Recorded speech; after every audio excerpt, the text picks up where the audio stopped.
Hello, everyone. My name is Jeff Stickney, and I teach at the Ontario Institute for Studies in Education and University of Toronto here in Canada. And over the summer, and right now, I'm teaching environmental sustainability education for students in the Master of Teaching program.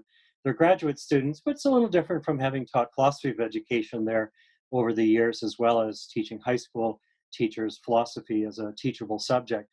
Very delighted to be part of this project and working with Adrian. And I'll turn it over to you, Adrian. Thanks, Jeff. My name is Adrian Skilbeck, and I'm based at the University of Winchester in England, and I also teach at University College London in the Institute of Education there. I work in the Education Studies departments in both universities, and so it's a real pleasure for me to be able to work on this special issue on environmental education. So, Jeff, I was wondering if you could just tell us a little bit about the background to the special issue. Great, thank you. Yeah, when Paul Standish reached out to us last August in 2019, it was really exciting to think about jumping into this project. And when he mentioned that he wanted us to get into a policy perspective as well as a theoretical perspective that philosophers of education usually want to engage with, it made it an additional challenge. But I had just had Diane Sachs, the former Environment Commissioner in Ontario, speak in my class at OISE, and she was talking about climate crisis, giving background and trying to help high school students develop a sense of what they could do, a sense of their agency. So, one of the first people that I reached out to is Diane through Karen Acton, an environmental educator and administrator teaching in post-secondary education now also, and asked her, would you be willing to interview Diane for the special edition to bring that policy perspective in? So really excited, about having done that. I look at Fortune magazine from last year, and then in April it was all about, in terms of a business perspective, moving off oil and dealing with the climate crisis. But then the next issue in March was on the coronavirus. So you realize the extent to which we, in this past year, have shifted our focus somewhat and feeling we need to get back to also looking at climate change and anxiety. This is a newspaper article I shared with my students about eco-anxiety that young people are experiencing today. So I think what we're hoping to do in this project is help educators to see the broader field here and then address some of these issues through interesting approaches, pedagogical approaches, but also adopting sort of a policy framework. I don't know if you want me to go on. I'd love to bring out some of the aspects here. We got a new Snowy Evans from Australia to write a paper about embedding teacher education in embedding environmental sustainability education in teacher education, as well as Hilary Inwood, who looked at it from a Canadian context. So we start out with this sort of international and within Canada, pan-Canadian perspective of what are teacher colleges doing, institutes of education, to bring this in, and is it being made mandatory? That's an interesting question for liberal philosophers. Should we have a right to not take these or make them electives? The sense of urgency is leading many people now to say, well, we have to do this to address this 10 years of bringing down global warming and trying to stay below the 1.5 degree Celsius above pre-industrial temperatures, global average temperatures. So that was really rewarding. Getting Ellen Reed, the editor for environmental education research, to come in and really look across the literature broadly, and having worked with Katrien van Puck from Belgium on ESC policy, and so addressing, what are the shortfalls here, where are we doing well, and what are the gaps? And she did this really wonderful analysis. But I also reached out to colleague Claudia Reutenberg. She's at University of British Columbia, and many of you know her through PESGB or even through the Canadian Philosophy of Education Society, where she was president or still is. And she was teaching a course for environmental studies students on philosophical perspective. So it was neat to share ideas about our practice, and as practitioners, sort of address the challenges of covering this topic and what text do you use. So I really appreciated her joining the theorists, the ESE theorists, and bringing a philosophical lens on it to what she called the aporia of how we go forward in this kind of education, not knowing what is actually going to have an impact. I'd love to go on a little bit further, and maybe though I'd like to hear from you, what were some of the themes that really struck you as papers were coming in, and then maybe I'll go back to share a few of mine, changing things up here a little bit, because I want to talk maybe about some of the other dialogue that we created among our theorists and practitioners. But, well, what struck you, Adrian? Yeah, thank you. Yeah, so I mean, what was sort of particularly noticeable for me was how, as the submissions came in, they were kind of chiming with uh, my own research interests and some of the teaching that I'd already been doing. Um, so, for example, my work on Wittgenstein and some of the work I'd done in the thesis that I completed a couple of years ago. I was considering the role of science in education, the status of science in education. Of course, that's been a significant part of environmental education, both in terms of what it can offer, but it also in terms of those critiques of science or the limitations of science, and in terms of understanding our responsiveness to the natural world and how we engage with issues in environmental and sustainability education. And of course, this linked very well with the impact that Greta Thunberg has had. And I'd also been teaching a module at Winchester on childhood and the issue of the agency of young people was a very strong part of that. And in the time that I was teaching the model, she had become a more and more powerful presence as a sort of embodiment of just what agency can be. So I was very interested in how this was being addressed in the submissions, and I think that it's notable, for example, that the work of Bruno Latour features in a number of different papers, and Latour seems to have been able to theorize just how science can speak to us, how we can learn from science in a way that sort of broadens our understanding of environmental and sustainability education and the possibility for us as educators, just in the very sort of way that Greta Thunberg is inviting us to sort of listen to the science. And so making those connections, not just with the agency of children, but with our own agency more generally. And so these submissions really spoke to me, and I was able to draw on them in my own contribution as well, and found, really sort of very interesting material to engage with. I feel really privileged that I've been able to, as editor, sort of read and think through a lot of the issues that our contributors are raising in their pieces. What about you, Jeff? What has really struck you in the special issue? Sure.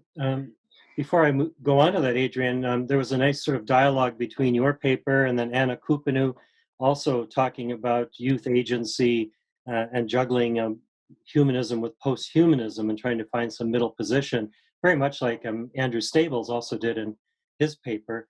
But I remember Joris Vliege and Victor Swillens, as well as Sharon Todd, also took up Bruno Latour and his recent work. So there was a nice look at this through different angles in terms of different forms of civic or political education, and in Sharon's case, through aesthetics and looking at these blocks of ice carved off the Greenland ice sheet and then brought to the Thames River there in front of the Tate Modern to melt slowly into the river. Really lovely investigations here on the political aspect. But I had tried to generate some dialogue between environmental sustainability education practitioners and theorists with some of our philosophers of education. So I remember I sent to Sharon, as well as Karl Anders Safstrom, as well as Claudia Reutenberg, and also to Geert Biesta, some of the work by largely Swedish writers, thinking of Maria Ohala and Eric Anderson and Johan Oman, Louise Sund, and our own Leif Osman, who's writing in this journal with Karl Anders. And I was talking about to what extent are we creating agency for students, these themes that we find in Jacques Rancière and Foucault, Hannah Arendt, Chantal Mouffe, creating opportunities for pluralism and the forms of civic education we're doing. So it's not just normative, telling students how they should behave or what lifestyles, but helping them to investigate what they want to be and who they want to become, or what Bista calls subjectification.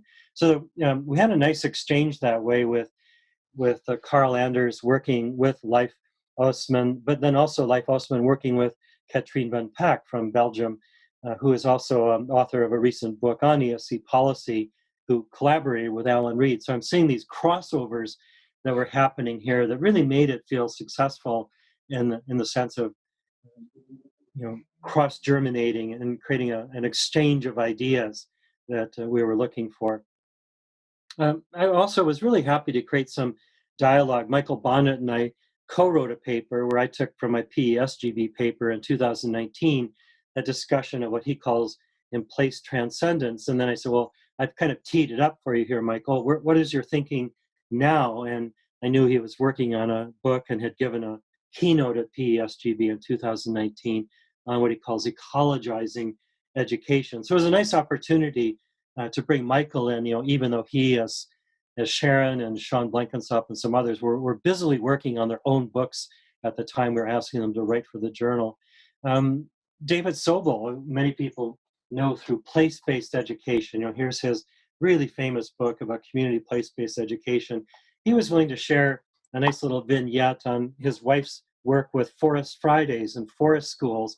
So that was really neat to work with him on bringing that in.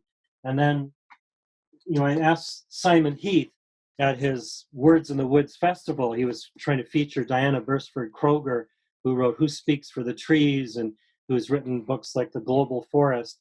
I said, Simon, do you think you could interview Diana Beresford Kroger, this really popular botanist and chemist and someone who, as her book says, who's carrying in her life journey the ancient Celtic wisdom, healing vision of the forest.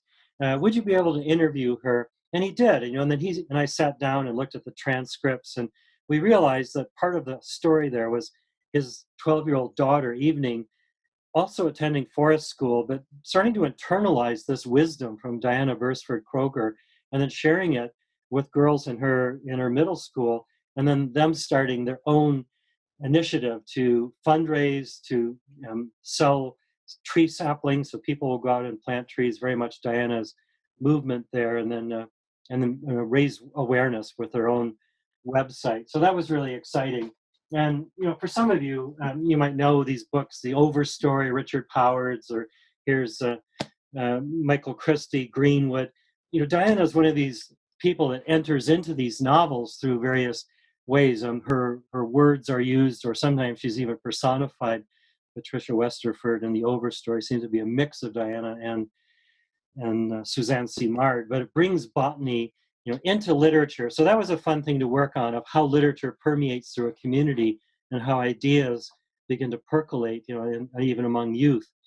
I was also really happy to bring in Yulia Nestorova and Sean Blenkinsop and Mark Fettis. Yulia was working in Taiwan. She was doing her doctoral work in Hong Kong, looking at Taiwanese indigenous people in the relation to land-based education, the mountain that they are on. But then Sean and Mark looking at land recognition out in British Columbia and land claim sovereignty, really big political issues there. And then how do schools bring this into their teachings, the wisdom of elders and the sense of their connection to the land. So we wanted to make sure we had that. It certainly comes through also, though, through Hee-Soon Bai and her bringing Zen Buddhism into her writing. And I've always appreciated the way Hee-Soon introduces us to a vision of how we could reanimate nature and see things through a different lens. As you know, Gordon Byrne, really interesting figure, his book Waking to Wonder. Some of us are aware of that from the 1990s, but he offered a beautiful piece on how we can be drawn to water and also to fire in his pedagogy of things. So I was just really excited about this, and Ramsey Afifi and I had many discussions, and Ramsey kept saying, well, Jeff, can I see some of these other papers?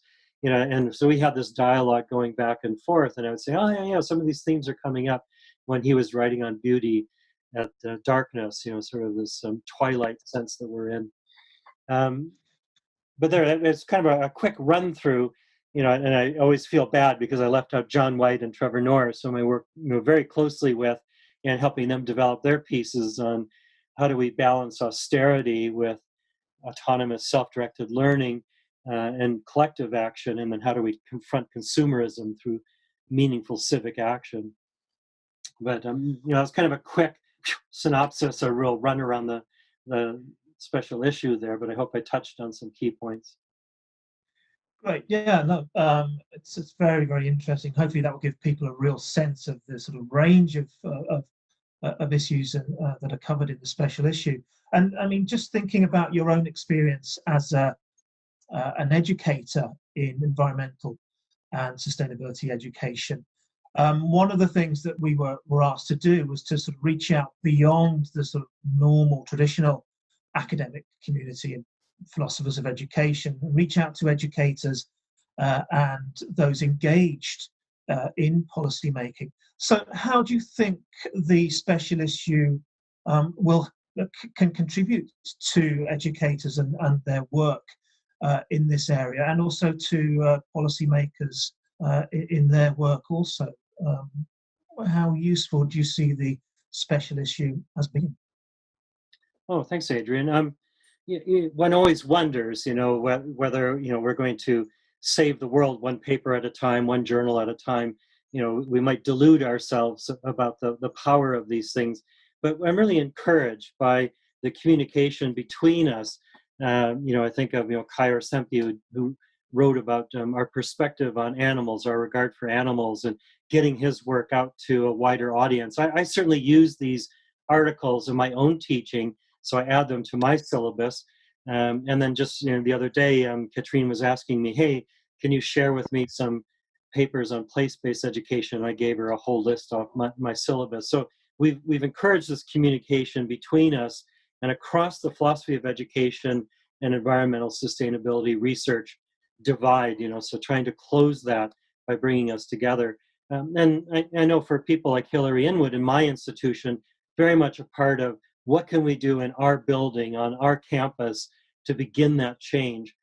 So I'll be reaching out in a webinar next week with her to other ESE practitioners about what we can do as we've moved onto an online format, and how can we engage learners, and also even do things like place-based education in a digital environment that we're working in right now. And so I have my students going out and filming their local areas and then talking about the environmental themes that come up in relation to that. I think it makes it very meaningful for people. If I think about, we had a conference set up at our campus to bring in people from all across Canada, a very large country, a large jurisdiction. That's postponed, but it'll be done digitally in the next year. Katrine was sharing with us in our community another conference held at University of Ghent in Belgium next year. It was scheduled for this November, but it'll be now postponed to 2021. So, as I share that with others, she sends me the link, I share it with others. Then it makes its way to Sweden, where she's cross-appointed half her time in Sweden as well. We're bringing this awareness around the world, and I think that's the potential power of it. Circulating it to a larger audience than simply our philosophy of education community, as important as that is. And I hope when our conference is back up again that we will have a symposium that takes up these themes and what we can do. And I was really happy to see your Winchester branch of PSGB addressing P4C, philosophy for children, in light of the climate change. We brought Roz Birch in that way. Rosamund Birch came in as an author when she was doing the keynote for that event. Yeah, I mean, and it was a very interesting event, and obviously there are others who are also engaged in this work as well. And I get a real sense with this special issue that there's a lot of interest around it, and I hope that we'll be able to build on that when the special issue comes out, and people just see the quality of the work and the range of issues that are covered in it.